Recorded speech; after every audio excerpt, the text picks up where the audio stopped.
Erev Tov Chaverim, I'm Stephen Ben-Nun. You're watching Israeli News Live. Got a whirlwind of things that are happening. We're talking about everything from Syria, North Korea, Russia, Eastern Europe, the United States, things happening here. We're going to be going into a lot of things, friends, including Jerusalem, the move of the U.S. Embassy. A lot happening, and really need to get right into these things here and share some very interesting insights with you. A very interesting move by President Bashar al-Assad. Damascus warns it may shoot down Turkish planes attacking Kurds within Syrian borders. Now that is a major move by President Bashar al-Assad, his government there, willing to support and protect the Kurds. As we know, the Kurds were a very major force in defeating ISIS militants inside of Syria during this long civil war there. I've always been very supportive of the Kurds, but recently, when President Trump made the declaration that he was going to make a 30,000-man strong Kurdish military defense force there in the eastern part of the country, especially around the Euphrates, protecting on the Turkish border, Euphrates border, and the Iraqi border. That brought a lot of criticism from President Erdogan against President Trump there. And oddly enough, we know that Erdogan has become somewhat of an ally of Russia. And Russia, of course, is a major ally and supporter of the Syrian government and that of President Bashar al-Assad. So where does this put the situation now with Bashar al-Assad standing there with the Syrian government? With Bashar al-Assad standing with the Kurds, which puts him on a good side with the United States, as far as I can see, with President Trump. But you know, the deep state is just not going to let President Trump have any good thing to say about President Bashar al-Assad. But it does show that President Bashar al-Assad can be fair and equal when it comes to the Kurdish minority that live inside of his country. Even with President Trump willing to do this move that appears to look like that they're creating a Kurdistan inside of his own country, yet President Bashar al-Assad, the real man that he is, standing up and willing to defend them, knowing that Russia is an ally with Turkey at the moment. Now, I still would have to say that if I was President Putin, I wouldn't trust Erdogan further than I could throw him, and because I think that the coup was staged from the beginning. I think he's working with the deep state. I have to kind of say it that way now. I believe that he's working actually with the deep state. I apologize for these sounds that keep popping up. Let me just turn the volume off because we are going to be playing a little clip here in just a little bit for you there. But again, I think that if I was Putin, I would not trust the man whatsoever. Moving on as well, this is a major issue that is happening right now. The Wall Street Journal, also Zero Hedge, Tyler Durden reported on this as well. The Chinese are clearly have been caught again aiding North Korea and not following in with the sanctions. That lets us know that China, they don't care what the U.S. says about the sanctions. They're not interested in that. North Korea is their partner. They're there to protect North Korea in the event of a preemptive strike by the United States. They're not only are they breaking the sanctions, but they're doing even more than just that. Let's move on to look at it. Michael D. on Twitter has this particular images here. The Chinese moving again the big S-300 defense missile shield there to the northern province of China today, just on the northern side of the DPRK. And you know, friends, that's just something that most people are not paying attention to. This came out on January the 17th. The Chinese Northern Theater Command 2018 here, January 17th, moving in this huge S-300 ballistic missile system. What are they doing it for? It definitely isn't because of North Koreans fleeing the country and trying to get out of the way of a U.S. strike. This is China getting ready to protect North Korea. Now, if we jump over here to Michael D's Twitter page here, just so you can kind of see, he shows some more images of the same type things being deployed there. up there in the northern province there, but also he shows the video footage of when Russia, back on December the 21st, also was deploying their S-400 systems there. Russia putting all of that heavy armament on the northern side up near Vladivostok, Russia, which is north of North Korea there on their border. Huge amount, as you can see in the videos there, of S-400 systems being deployed there. China deploying theirs there as well. They are anticipating a preemptive strike by the U.S. I don't see it any other way of saying it, but they're expecting this. And again, I don't know. I know, friends, I realize that there's all kinds of issues we could say about President Trump. I mean, I don't like the Vatican connection, but then again, the Pope speaks against him. He speaks against the Pope, but still seems to be a Vatican connection there that's very troubling to me. But I listen to President Trump. If you listen to his words when the South Korean President Moon, when he met, or his delegation met with North Korea, Kim Jong-un's people there, President Trump comes out, says, great vibes, looks like something good could come out of this, and yet he knew all along that North Korea said that they were not getting rid of their nuclear weapons. But the president was saying something good may come out of this. There's good vibes, etc., the different verbiage that he was using there. So it lets me know that the deep state is the one that's actually controlling what's going on. All right? Now, with that being said, though, let's move on. Other news as well here. The U.S. also, according to the article here, still about North Korea there, some see U.S. already on North Korea war footing, waiting for the allies to get on board.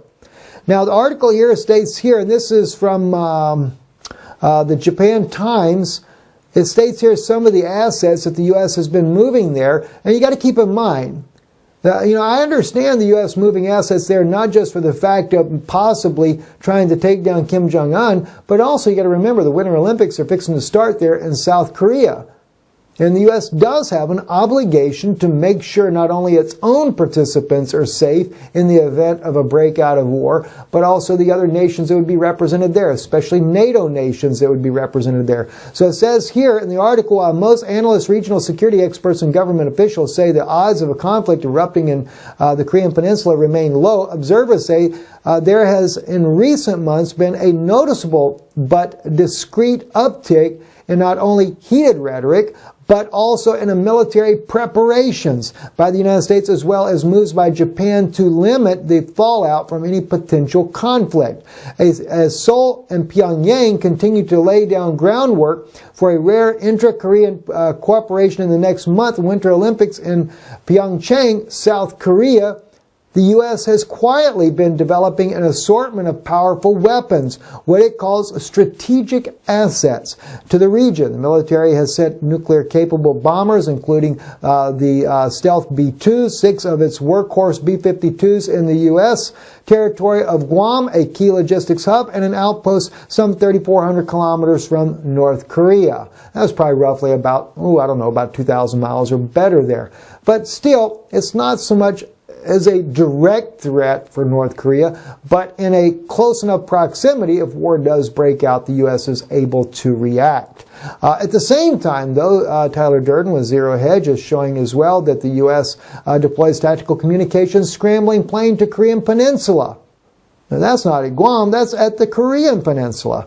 Says the deal to allow North Korea athletes and dignitaries to attend the Winter Olympics in Pyeongchang appeared to ease tensions on the peninsula earlier this month. Still, it appears the U.S. Air Force has been expanding its presence in South Korea. Local media reported Monday that the EC-130H Compass Call aircraft, an advanced plane capable of denial of service attacks on enemy planes' communication system, has deployed to South Korea's Osan Air Force Base by the U.S. Air Force earlier this month. Now, is that really for North Korea's planes, or is it really because of the Chinese Air Force that has been conducting its own military drills and, according to President Xi Jinping, telling them be prepared and don't be afraid of death? Gosh, who knows, friends? It's just really very concerning. Now, this is something, though, that came out that was very troubling, and this happens to be coming out on the Latvian Information Agency. The US B-52 bombers to fly in Estonian airspace. According to the report here, US B-52 bombers are going to be part of some drills that are going on over in Estonian airspace there. Won't be dropping live bombs, but we'll be dropping some kind of like dummy type bombs there as part of the practice. No doubt, though, it does not make Russia at the most ease when they see B-52 bombers flying right there on their border, where you can stand there and watch it from the Russian ground and see them flying above your head there. I think if I was a Russian, I would be just a bit nervous as well. Moving on into some other news right here, we have here, this is something that's really interesting that's just been coming out today there. The U.S. is to convert the existing Jerusalem facility into an embassy for 2019 opening. Now, Prime Minister Netanyahu stated today that the U.S. embassy will begin to be opened in 2018. And of course, some of the news commentary coming out about that, about the embassy opening there in Jerusalem, is of course not very far from the old city of Jerusalem. We've been there many times. In fact, one day when I was filming in the park right across the street there, I was doing a teaching, I don't know, maybe a couple of years ago.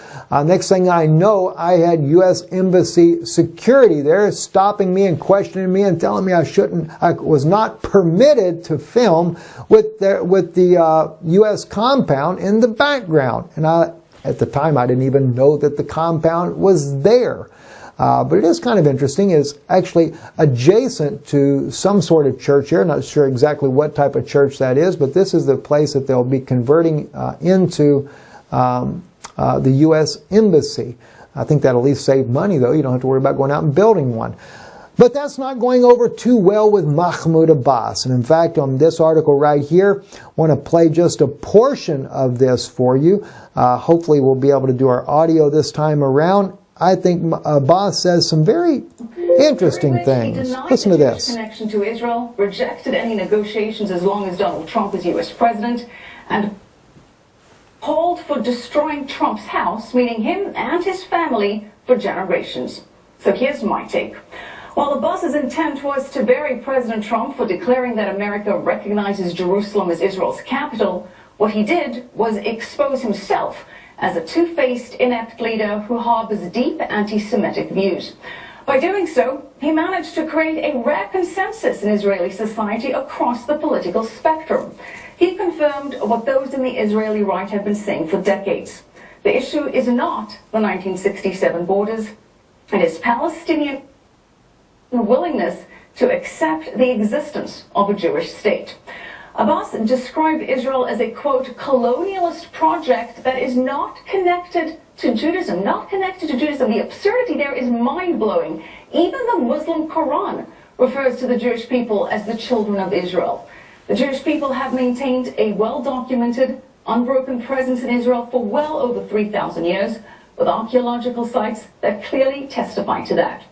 Now, Abbas's ridiculous claims included a demand that Britain apologize for the 1917 Balfour Declaration, which endorsed the idea of a Jewish homeland. So this show... Now, I kind of want to stop it right there, and there's a reason behind that. I found it interesting that that Abbas is also even condemning Britain for suggesting that there be a Jewish homeland. And the reason I say that, I want to back up in this broadcast here, because I actually had seen the footage a little bit before this, and I want to see if I can pull this up where it's actually at there, where Abbas is sitting here. And in the background, you'll see maps of Israel on the wall there. And there's one particular part there that's really interesting, and that's what I want to share with you. Because if he is wanting Britain to apologize, then my question is why doesn't he have the Ottoman Empire apologize as well? And in fact, here it is. Maybe he should have President Erdogan apologize, because Erdogan, who wants to revive the Ottoman Empire, clearly the first picture, and you don't see it very well on your screen here, these are 4 different states of Israel. Well, the first one right here that they show there shows a little tiny strip of land there close to Tel Aviv area there, going all the way up the coast and then over towards the Sea of Galilee. This was in 1858. Now that's when Israel really became a state. Long before the Balfour Declaration, this is when the early Jews were doing exactly that of what Abraham did when he would not allow a piece of land to be given to him in Hebron, but instead he purchased that land for his family to be buried there. Well, in 1858, this very first picture they're showing there was under the Ottoman Empire, when they allowed the Jews to return to their ancient ancestral homeland and purchase land there. Now, there, as the commentator makes the comment in here, there has been a constant presence of the Jews for the last 3,000 years. There has always been a remnant of the Jewish people of some sort, very small numbers, that have been living in the ancient biblical land for the last 3,000 years. I have heard the stories tell of that there, but clearly, though, we actually began to come back home in 1858. Now, I am not, though, of the opinion of throwing out Palestinian people. I do not believe that that is correct to do. But I do believe that we should be able to live in peace together. If you could just get some of these political entities in the background out of the way of this, then we would end up having a whole lot better situation there. But there is so much involvement in the background, whether it be Rome involved in it, or whether it be Jesuit backed government officials there that are instigating on the opposite side, and it causes the constant clashes. So it could be, we could have peace there if you just get rid of all this outside influence. But they're all doing it for a political agenda and for a purpose driven, not for the sake of the Jewish people. I believe the Jewish people and the Palestinian people could live in peace together if you just get the nonsense out of the way there. But nonetheless, the Jewish people are there. They were given their homeland. They were able to come back, and they're trying to work something out. Anyway, it's just a mess there. Abbas doesn't like President Trump whatsoever, as a commentator mentioned as well, wanted to destroy his house and his family with it. That's pretty much a madman as well. Very troubling situation indeed. Moving on into other news as well. The Czech Republic, Milo Zeman, according to here, the Czech Republic doesn't want migrants and resolutely rejects the EU plans. Milo Zeman has been a very good man for the Czech Republic, and he has resisted the EU pressure about accepting a lot of refugees. Now, the Czech Republic has accepted refugees. Can't say that they have not completely, but they have a very strict process in the way they do it. They don't do it the way Angela Merkel of Germany has done it, or other nations there in Western Europe, where they just allowed tens of thousands and thousands and thousands of seemingly men-only refugees. So far, the Czech Republic, they prefer to bring families in, where you have true refugees, people that are actually in need, and they try to integrate them into society inside of the Czech Republic. But Milo Zeman is not doing very well in the elections right now, and the man that he is up against, that they're anticipating that could possibly win the election, Yari Drahos, he is the man that they expect to win, and if he does, it will certainly open up the door to mass migration of refugees into the country, because he is certainly an EU man. If I could, I'll tell you what, I would vote for Milo Zeman, so that way maybe it keeps a little bit more normalcy there. He follows in the footsteps of Poland, as well as the Hungarian Prime Minister there, trying to keep their country safer. And speaking of the country staying safer, finally, Prime Minister Stefan Löfven is making a bold statement there about possibly sending in the Swedish military to crack down on these migrant gangs that are operating in his country. And I've been saying this from the very beginning. Sweden needed to do something. You know, the people that are living there, we have hundreds of Swedish people that listen to the Israeli News Live broadcast there. I have talked to them privately. I've even met with them in person, and they're not allowed to say a word about the migrant situation. They're not allowed to tell you. They can't say it on social media or anything about the evils, about the rapes of the women and the elderly being beat to a pulp and everything else, and all the other evil, ungodly things that are happening in the country, and complete takeover of areas, no-go zones. They're not allowed to say anything about that, because if they do, they could end up in jail. Well, let me say something here and now. For the Swedish people, my brothers and sisters, I'm here to stand with you. You got a major migrant problem. You have no-go zones there that are so dangerous that it's not safe for the Swedish people to walk in their own country. And if the Swedish government would stand up and enforce the laws of the land like you do against your own people, then you know what? You wouldn't probably have such a problem with the refugee situation in the country to begin with. All you got to do is enforce the law. So I am supportive. The only problem is Stefan is talking about making this not his first option to bring the military out, but I disagree. Make it your first option, crack down, and bring order into your country so that the people can live safely. And even the refugees that want to live safely, they can live safely as well. Use a little bit of common sense. My gosh. Moving on over to Breitbart News here. Oh my gosh, this was an amazing article right here. Steve King, he's a Republican leader. He is calling on advocacy groups to protect unborn with what he calls the heartbeat bill. You know, we've never really taken up the abortion issue here on Israeli News Live before. We've talked about it a little bit. And one thing that I've always said, I do have a heart for women that have gone through this procedure before.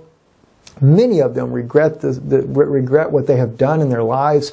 They go through so much emotional suffering. And there's something that they just don't tell you.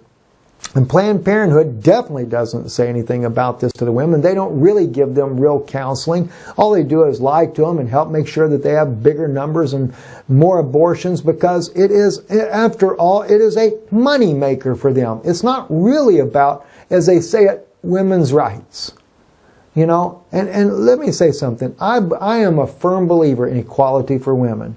But when it comes to the life of a human life, that is a human life, period. And the bill here that Steve King is wanting to get passed is if there is a heartbeat, then you can't do the abortion. I applaud this man for making such a bold stand. And in fact, when I saw the article today, the reason I brought it out was because I just so happened to be listening to a pre-recorded radio broadcast earlier today with Abby Johnson. It was on Moody Radio here in Orlando. And she is a former, not just an employee, but became very high up in the Texas branch there of the Planned Parenthood. And she speaks about what really goes on with Planned Parenthood. And she speaks about how that what caused her to come out of the system and what caused her to change and have a heart for pro-life. And it would just turn your heart. It would just bring tears to your eyes to hear that testimony. As she put it in her own words there, she was having to use the ultrasound there while a doctor was doing a late-term abortion, and she saw the little child recoiling, trying to get away from the doctor, and had no place to run to. How sad that was. Other issues as well that she brought up. We actually sent a letter to Miss Johnson. My wife, Yana, of course, being a medical journalist, also a nurse midwife. Yana has delivered many, many children in her life there. She is also pro-life, and wanted to have my wife be able to interview her about this incredible testimony that she has to bring more awareness to this, as well as reach out to the women that are suffering, that have gone through this procedure, to let them know as well that God loves you, He forgives you, and He realizes maybe you were going through a hard time in life, but you know, it's not an unpardonable sin. You know, but maybe you could be a voice as well to help turn things around and reach out. If more women that have suffered these things in life, that have suffered psychologically, and as a result of this, were to stand up and speak out, maybe we could change. If you can't change this whole plan, maybe you could change the hearts of other mothers that are going through this as well, trying to make a decision such as this. And clearly, it is biblical prophecy being fulfilled here in the last days. Ever since Roe versus Wade and how this actually came about, I've always always believed that it was like a case of Herod trying to find the baby Jesus, or in the case of Moses, the Pharaoh trying to kill off the children, looking for that anointed child. And truly, I believe your two witnesses would be born in the earth in this day here, anointed of the spirit of Moses and Elijah. And so Satan went looking for that anointed, those anointed children there, trying to find them and put a stop to it. And that was one of the reasons why I believe abortion became legalized in modern days. I'm Stephen Ben-Nun. You're watching Israeli News Live. Thank you for joining us here tonight. We trust this message has been, or this news broadcast has been a blessing to you. Be sure to join us on our Facebook page on Israeli News Live, and just kind of show that to you so you know where that's at. We do have that. We've got 28,000 plus likes on there. Didn't even know it was that many people had liked our page there. We always try to share things we may not share here on the news, but we try to put things in there, share news that we see that is going on. Our Twitter page as well. You can look that up. It's Israeli News Live, I think, at Stephen Ben-Nun. So I forget which way it is. But anyway, actually, let me just jump back over to it because our page was right there. We'll pull it up there just so you can see it. Yeah, Israeli News Live at Stephen Ben-Nun. I had to use my pen name that I write books in there. You might want to follow us there. I don't endorse all the things that I retweet. When I retweet things, it's not necessarily an endorsement. It's just to share with you things that we are seeing. So you might want to join in there. There's several pages out there that were created for me by friends, and I've just lost track of some of those, but this is the one that we are actually on, Israeli News Live at Stephen Ben-Nun. Anyway, God bless you. Thank you for watching. Pray for my wife. She's really been going through a very difficult time here recently, and we do covet your prayers. She's been in a tremendous amount of pain after one of the latest procedures there, and so we covet your prayers for her. Shalom and Erev Tov.